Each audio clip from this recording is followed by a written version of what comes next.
This week on Fighting Fraud with AARP Connecticut, scammers asking for gift cards as a form of payment. These criminals are just so sophisticated. How Lindsay was targeted by one of the most common scams. Plus, we'll give you the red flags to look for when it comes to spotting a gift card scam. Then, they targeted her mother over and over. This is their full-time job, is to scam people. And they scam people of all ages. What this retired police captain wants you to learn from her professional and personal experience with scammers. And it's something all of us should have in our toolkit. See what goes into creating a refusal script and how it can help you stop a gift card scam. Do you give gift cards as presents? Let us know in the comments. I've given and received them, and how about you? As gifts? Let us know. Welcome to this episode of Fighting Fraud with AARP Connecticut. Today we are looking at some of the ways criminals are using gift cards for a big payout. So what exactly is a gift card scam? So a gift card scam is when someone calls you or contacts you and says that you have a fee or a fine or a penalty due and that they want you to pay, but they want you to pay via a gift card. And at that point, that's when you look at that and say, yeah, gift cards are for gifts only. So whoever this is calling me is probably not legitimate. And at that point, you really need to end that conversation. Criminals do not discriminate when it comes to who they go after.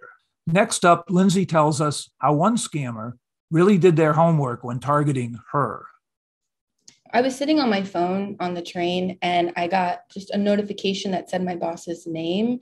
And so when we're sending emails within the university, you just see the person's name. There's no email in the notification. And so I just saw her email and it said like urgent in the subject line. And I read the email. I didn't even check to see who had sent the email because it just said her name, like plain as day.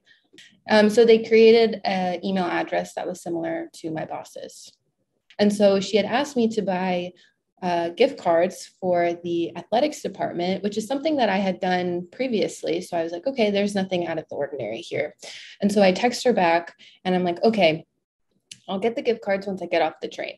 And so I get off the train, I hop on the bus and I purchase the gift cards. Once I got home, I kind of sit with it a little bit. And I'm like, this is a little off. Once I'm rereading these messages and they're not responding to me, the tone is just completely off. It doesn't match her like warm nature at all. It just kind of hits me that this was not a real request. I felt violated. They knew where I worked. They knew who my boss was. They had gotten my phone number. So seemingly a lot of my personal information was in their hands. So I just felt completely out in the open.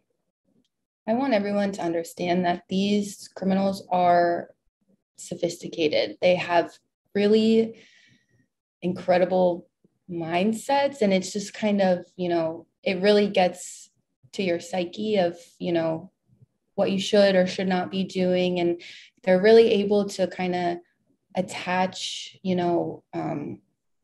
different requests to different people. I was shocked at how well they had, come up with this request that was so similar to what my job description was. It's as if they had done like research on what they were trying to, fraud me out of. It's a myth that this only happens to the older generation. It can happen to anyone. That's true. It really can happen to anyone. Here are 3 red flags to look for when it comes to gift card scams. Number 1, you're directed to buy one or more gift cards, often referred to as electronic vouchers, as a quick means of making a payment. Number 2, you're told to share the numbers off the back of the gift card, either by reading them to the person on the other line or taking a picture of them. Number 3, the request comes from someone you wouldn't expect to ask for money this way. Sometimes it can be someone claiming to be with Social Security or the IRS. Another time it might be from someone saying they're from a utility company and they're going to shut off your power if you don't pay right away. Another instance might be someone saying that you won a prize or lottery and all you need to do is send the information from a gift card to pay the back taxes or whatever money is involved with claiming that prize. Another way gift cards are used in scams is in something commonly referred to as the grandparents or imposter scam. The one that is surprising to me, that's very, very common, is called the grandparents scam. And the grandparents scam is where you will receive a phone call from somebody that's perhaps a young child that says, Grandpa or Grandma, and they might not even use their name. I'm in a bus station and I don't have any money, and I need you to send me $100 so I can get home. And you panic, and they say, and please don't tell mom or dad because they're really going to get mad at me. And then you find yourself doing something that you never would, and that is sending people money. And what people will do is they'll say, please go to the store and buy $500 worth of gift cards, and then read me the gift card numbers on the telephone. The fraudster or the criminal wants to get the potential victim under the ether. Under the ether means they want to manipulate them and get them so excited that then they have to act on something. That's part of the grandparents scam, where a young child says, I need help. And all of a sudden the grandparent panics, as any of us would, and they instantly go under the ether. And once the criminals say, you're under the ether, I've got you. Did you know that according to the Federal Trade Commission, in the first 9 months of 2021, consumers reported losing $148 million in scams where gift cards were used as a form of payment? Coming up, a retired police captain shares how tragedy moved her to get involved and make a difference.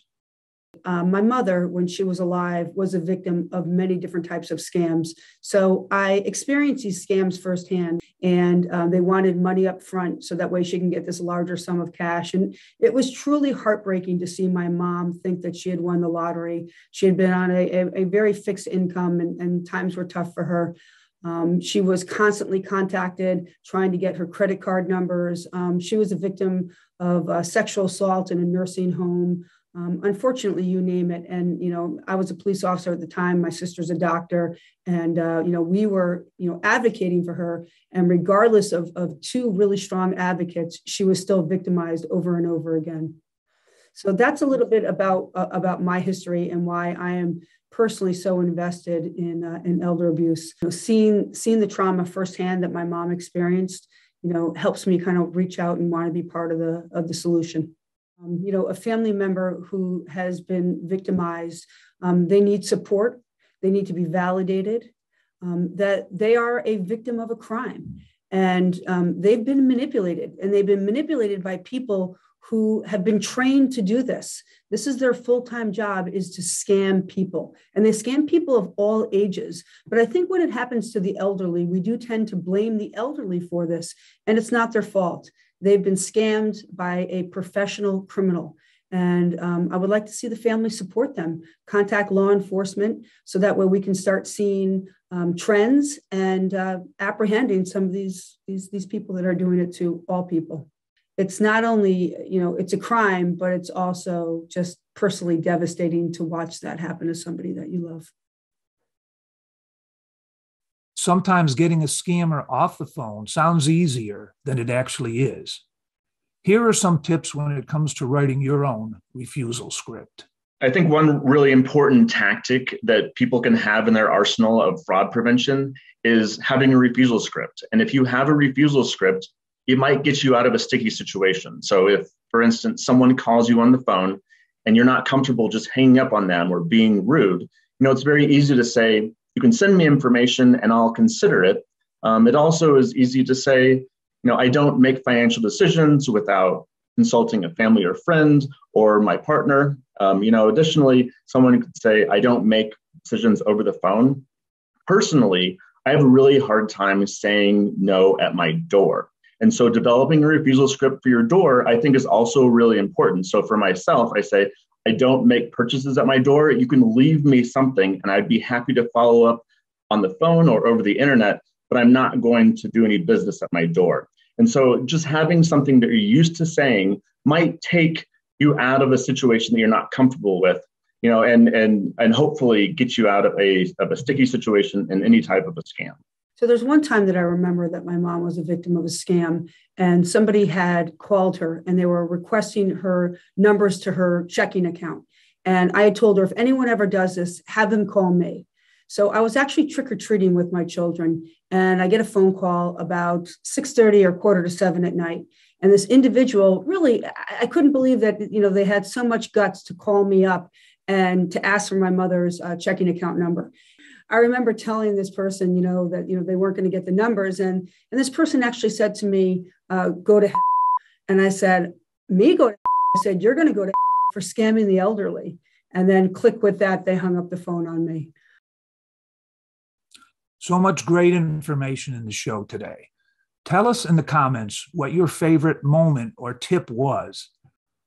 I think my favorite moment was Lindsay stating that this can happen to anyone. She did her due diligence.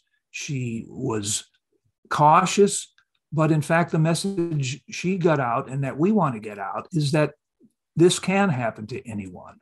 Remember, if you're looking for more information about gift card scams, you can check out aarp.org/gift cards. Make sure to like and subscribe and check back for new episodes in the future. Join us for events in your community. Go to aarp.org/CT events. Look for the Con Artist Playbook by AARP Connecticut.